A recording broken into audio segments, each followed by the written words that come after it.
What up, what up? Just got done listening to that Connor Stallion documentary on my lunch break. Just got done listening to that on Netflix, Untold.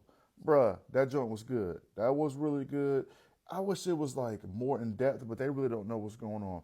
My thing is, okay, was bro really just a dude? Was he a cheater? Or was this his a genius? Was he an evil genius? Or just was he just a genius of what he did? Like bro was super smart. Connor Stallion is super smart. That first of all, he looked up a thing when he was a kid to look at some of the best coaches ever and seen that they all went to the service at some point in time.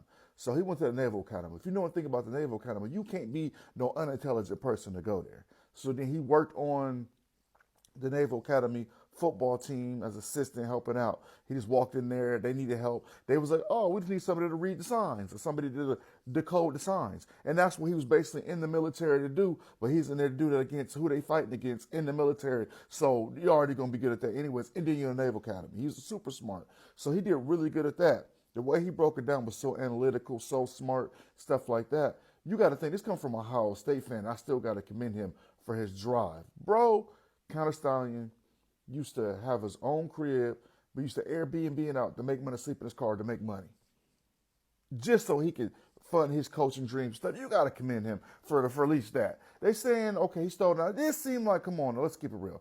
I don't feel like Connor taking signs affected every outcome of every game, but I do feel like it affected some outcomes of games. I do feel like it's kind of suspicious that y'all would know what plays is about to happen next every time. Even Connor Stallion says he was never wrong. They said, how often or were you wrong? Like 90%? Were you right? He said, I never was wrong. I never was wrong. He said, I knew every play they were going to call before they called it with the signs. He knew who was calling the plays because he said the football team would look at it's 10 guys, 5 guys, all throwing up hand signal. One of them was the real play call, other one's decoys. And he said he would always know because he could just see how he figured it out. It is kind of common sense when you think about it. He would see just the players looking at who's the signal caller. That would let him know right there. I never thought of that, but I'm like, that's smart. But my whole thing was just like how his drive and he got there. And he's like, to a certain extent, he got to his dream school. His parents were big Team Up North. You know, I love Ohio State, so I hate sending it. Team Up North fans. Like, he grew up in that state and everything. And just like, bro, you just kind of messed it up. You really did.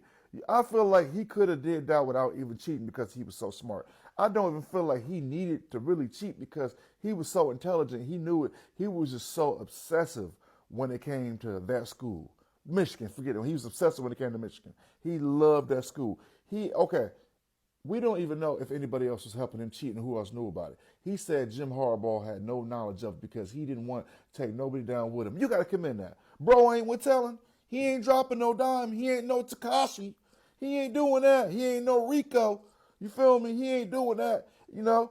So he was just willing to fall on his sword for the school. It is obsessive still, but at the same time, it's just a simple fact of like the NCAA, they just too serious. And documentaries, it's getting on my nerves. Like, I hate that they beat it for these past 3 years.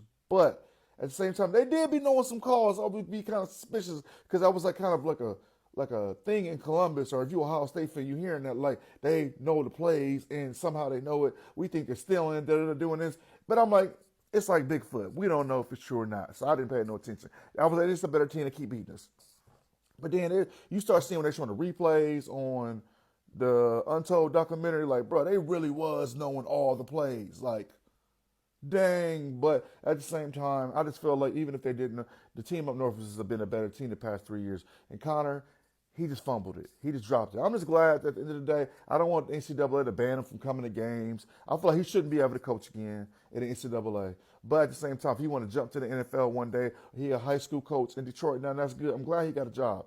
I feel like they should let him stay that. NCAA should not affect that. They can't affect that. And I'm glad he got a coaching gig. This video getting kind of long, but I'm going to be quiet. But I really like this documentary. Peace out.